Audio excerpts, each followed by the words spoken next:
Jelly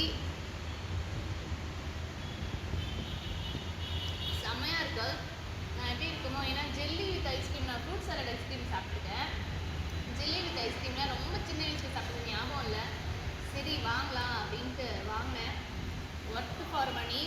85 ருபீஸ்க்கு சூப்பராக இருக்குது. நல்லா இருக்குது டேஸ்ட்டு. நீங்கள் சேலம் கோட்டை மாரியம்மன் கோயில் வந்தீங்கன்னா மறக்காமல் ஆப்போசிட்டில் இருக்க சென்ட்ரல் ஐஸ்கிரீம் பார்லருக்கு வந்து இந்த ஐஸ்கிரீம் வித் ஜெல்லி, என்ன பேர் இது, ஃப்ரூட் சாலட் ஜெல்லி ஐஸ்கிரீம் வந்து ட்ரை பண்ணுங்கள்.